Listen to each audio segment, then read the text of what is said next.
ഇംഗ്ലണ്ടിന്റെ തെക്ക് കിഴക്ക് ഭാഗത്തായി ധാരാളം ഇന്ത്യക്കാർ തിങ്ങിപ്പാർക്കുന്ന ഒരു ബ്രിട്ടീഷ് നഗരമാണ് ബെഡ്ഫോർഡ് നഗരം.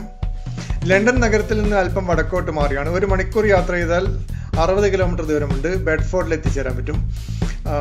ലണ്ടൻ നഗരത്തിന്റെ വടക്കാണ്, ഇംഗ്ലണ്ടിന്റെ തെക്ക് കിഴക്കാണ് ഇതിന്റെ സ്ഥാനം. പക്ഷെ അറിയപ്പെടുന്നത് ഈസ്റ്റ് ഓഫ് ഇംഗ്ലണ്ട് എന്നുള്ള പേരിലാണ്. ഇംഗ്ലീഷുകാർ സ്ഥലങ്ങൾക്കൊക്കെ പേരുന്നത് വളരെ കൺഫ്യൂസിംഗ് ആയ രീതിയിലാണ്. അപ്പോൾ അത് പഠിക്കാൻ ശ്രമിച്ചിട്ട് കാര്യമില്ല. ഇവിടുത്തെ ഷെയറുകളുടെയും കൗണ്ടികളുടെയും പേരും ഇവിടുത്തെ ജൂറിസ്ഡിക്ഷൻ ഡിവിഷനൊക്കെ വളരെ സങ്കീർണമാണ്. വളരെ ലളിതമായ കാര്യങ്ങൾ കോംപ്ലിക്കേറ്റ് ചെയ്യുന്ന ആളുകളാണ് ഇംഗ്ലീഷുകാർ. അതുകൊണ്ടാണ് ഇന്ത്യക്കാർ താലൂക്കുകളും വില്ലേജുകളും പഞ്ചായത്തുകളും ഒക്കെ പരസ്പരം ഓവർലേയിങ് ആയിട്ടുള്ള ജൂറിസ്ഡിക്ഷനൊക്കെ കൊണ്ടുവന്നത്. ബ്രിട്ടീഷുകാരിൽ നിന്ന് കുറച്ച് കോംപ്ലിക്കേഷൻ നമുക്കും കിട്ടിയിട്ടുണ്ട്. പക്ഷേ ഇംഗ്ലണ്ടിലും സ്കോട്ട്ലൻഡിലൊക്കെ സ്ഥലങ്ങൾക്കും അതുപോലെ ഭരണകേന്ദ്രങ്ങൾക്കൊക്കെ പേരിടുന്നത് വളരെ സങ്കീർണമായ രീതിയിലാണ്. ഏതായാലും ലളിതമായി പറഞ്ഞാൽ ലണ്ടൻ നഗരത്തിന്റെ വടക്ക് ഭാഗത്ത് ഒരു 60 കിലോമീറ്റർ വടക്കോട്ട് നീങ്ങിയുള്ള ഒരു കൊച്ചു പട്ടണമാണ് ബെഡ്ഫോർഡ്. ബെഡ്ഫോർഡ് ഷെയർ എന്ന് പറയുന്ന ഒരു ഭരണകേന്ദ്രത്തിന്റെ ജൂറിസ്ഡിക്ഷന്റെ ട്രാൻസ്പോർട്ട് ഹബ്ബാണ്, സോഷ്യൽ ഹബ്ബാണ്, കൾച്ചറൽ ആൻഡ് അഡ്മിനിസ്ട്രേറ്റീവ് സെന്ററാണ് ബെഡ്ഫോർഡ് നഗരം. 1,00,000 ആളുകൾ താമസിക്കുന്നുണ്ടാവും. പക്ഷേ ഈ ഷെയറിൽ മൊത്തത്തിൽ 1.5 ലക്ഷം ആളുകളുണ്ട്. അപ്പോൾ അവരെല്ലാവരും ഇതേ ടൗണിൽ തന്നെയാണ് വരുന്നത്. ധാരാളം ഇന്ത്യൻ റെസ്റ്റോറൻറ്റുകളുണ്ട്.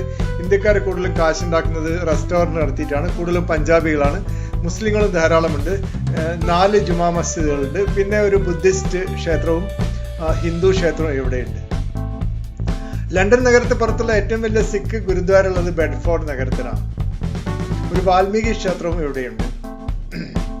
ധാരാളം വലിയ വലിയ കമ്പനികൾ ഇവിടെ പ്രവർത്തിക്കുന്നു. ധാരാളം ഇന്ത്യക്കാർ അങ്ങനെ കമ്പനികളിലൊക്കെ ജോലി ചെയ്യുന്നവരുണ്ട്. ഓട്ടോ ഗ്ലാസ് കമ്പനിയുടെ ബ്രാഞ്ച് ഇവിടെയുണ്ട്. ബോക്സ് ക്ലവർ, കിങ്സ്പാൻ ടിംബർ സൊല്യൂഷൻസ്, അതുപോലെ വിമാന കമ്പനികളായ EasyJet, TUI എയർവൈസ് ഒക്കെ ഇവിടെ നിന്ന് ഓപ്പറേറ്റ് ചെയ്യുന്നതാണ്.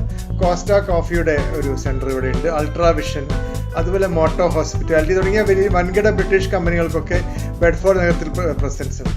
കാരണം ലണ്ടൻ നഗരത്തോട് അടുത്ത് കിടക്കുന്നതാണ്. ലണ്ടനിൽ അത്രയും വാടക വരില്ല. അതുകൊണ്ടാണ് പല കമ്പനികളും ഇവിടെ ഓഫീസ് വെച്ചിട്ടുള്ളത്.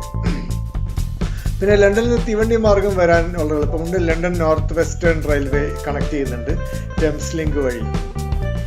പിന്നെ ബസ് വഴിയാണ് കൂടുതൽ ആളുകൾ വരുന്നത്. വളരെ വലിയൊരു ബസ് സ്റ്റേഷനാണ് ബെഡ്ഫോർഡ് ബസ് സ്റ്റേഷൻ. ബസ് സ്റ്റേഷനും റെയിൽവേ സ്റ്റേഷനും തമ്മിൽ നടന്നു പോകാവുന്ന ദൂരമേ ഉള്ളൂ. 1 കിലോമീറ്റർ കഷ്ടിച്ച് 800 മീറ്റർ ദൂരമുള്ളൂ. പിന്നെ ടൗണിൻ്റെ ഉള്ളിൽ അങ്ങോട്ടും ഇങ്ങോട്ടും പോകാൻ വലിയ ബുദ്ധിമുട്ടാണ്.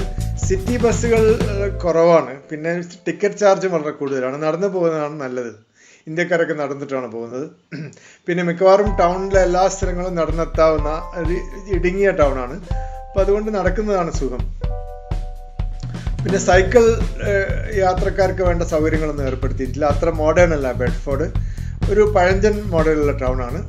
പക്ഷേ ടൗണിൻ്റെ മധ്യഭാഗത്ത് കാൽനട യാത്രക്കാരെ മാത്രമേ അനുവദിക്കുന്നുള്ളൂ. അത്രയും പരിഷ്കാരമൊക്കെ അവർ കൊണ്ടുവന്നിട്ടുണ്ട്. ഇന്ത്യക്കാർക്ക് ഇപ്പോഴും പറ്റാത്ത ഒരു കാര്യം. കോഴിക്കോട് മാത്രമാണ് ഇക്കാര്യത്തിൽ ഒരു മാറ്റമുള്ളത്. കോഴിക്കോട് മാനാഞ്ചിറ മുഴുവൻ വാഹനങ്ങൾ തിരിച്ചുവിട്ട് ഒരു പാർക്കാക്കി മാറ്റി. അങ്ങനെ ചെയ്യാൻ ഇന്ത്യയിലെ പല നഗരങ്ങൾക്കും ഇതുവരെ സാധിച്ചിട്ടില്ല. ബാംഗ്ലൂരിൽ ചെയ്തിട്ടുണ്ട്. മൈസൂരിൽ ചില ഏരിയാസിലൊക്കെ ചെയ്തിട്ടുണ്ട്. പൊതുവെ പെഡസ്ട്രിയൻ ഏരിയാസ് ഇന്ത്യയിൽ കുറവാണ്. യൂറോപ്പിലാണെങ്കിൽ ഇംഗ്ലണ്ടിലാണെങ്കിൽ കുറേ അധികം പെഡസ്ട്രിയൻ ഏരിയാസ് ഉണ്ട്. ബെഡ്ഫോർഡിൽ ചെറിയൊരു ഏരിയ, ടൗണിന്റെ മധ്യം മാത്രം പെഡസ്ട്രിയനൈസ് ചെയ്തിട്ടുണ്ട്. അതുകൊണ്ടാണ് ചെറിയ ഭംഗിയുള്ളത്. പിന്നെ ടാക്സിയിലും പോകാം. ടാക്സികൾ എക്സ്പെൻസീവ് ആണ് ബെഡ്ഫോർഡിൽ. പിന്നെ ഇവിടെയുള്ള ആൾക്കാരൊക്കെ ഓൺലൈനായിട്ടാണ് ടാക്സി ബുക്ക് ചെയ്യുന്നത്. വഴിക്ക് നിന്നിട്ട് കൈ കാണിച്ചാൽ ടാക്സി ഒന്നും കിട്ടാൻ പോകുന്നില്ല.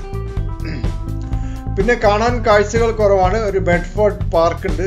ഒരു വലിയ വിക്ടോറിയൻ പാർക്കാണ്. ടൗണിന്റെ വടക്ക് ഭാഗത്താണ്. പിന്നെ സെയിന്റ് പോൾസ് ചർച്ച് 700 വർഷം പഴക്കമുള്ള ഒരു ക്രിസ്ത്യൻ പള്ളിയാണ്. പിന്നെ ധാരാളം ഇന്ത്യൻ റെസ്റ്റോറൻറ്റ്സ് ഉണ്ട്. Grand Indian cafe, the saffron cafe, the Chaudhary restaurant, ഇതൊക്കെ പ്രശസ്തമായ ഇന്ത്യൻ റെസ്റ്റോറൻറ്റ്സ് ആണ്.